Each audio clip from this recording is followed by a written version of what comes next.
Tonight, ongoing issues for St. Louis public school officials and families after dozens of drivers called in sick today to the Missouri Central Bus Company. 5 on your side's Diamond Palmer has new details on how these calls will be a problem again tomorrow. Diamond.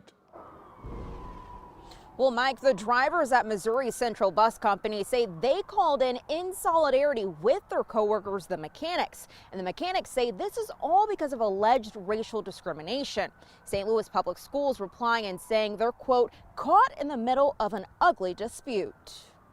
These type of gestures and props are just a message for what is to come. Amin Mitchell is a mechanic at Missouri Central Bus Company who says he's endured racial slurs and harassment day in and day out since starting 2 months ago. He says he's reported it to his job's HR, and he says after that is when a noose was left in his work bay. Nobody came up to me to apologize about that I found a noose. Nobody came to acknowledge that for how hurt I am, how much pain, or how traumatized I am. On Monday, dozens of bus drivers called in sick, forcing the district to make other arrangements. Parents like Michelle Morgan had to pick up her son Monday because of the disruptions to the bus service. It sucks. Amin's coworker spoke to 5 on Your Side anonymously, saying this is just one example of the alleged racial discrimination. And I've been in the industry for years, and seeing on the news is nothing to me of the things that I've seen and the things I've heard. Missouri Central responded in a statement by saying in part, there is zero tolerance for any behavior that violates policy.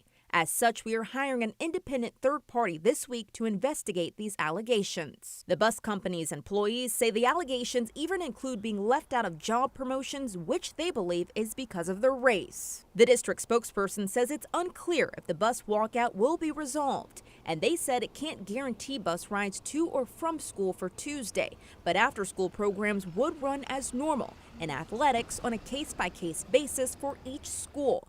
The district goes on to apologize for the inconvenience. Wherever you go, it's always going to be race somewhere. You just have to know how to deal with it and just ignore it and just keep it pushing. Now, Amin says he's giving Missouri Central 2 weeks to investigate his and his coworkers' alleged discrimination. He says if not, that's when he's willing to take it to the NAACP. Reporting live in St. Louis, Diamond Palmer, 5 on Your Side.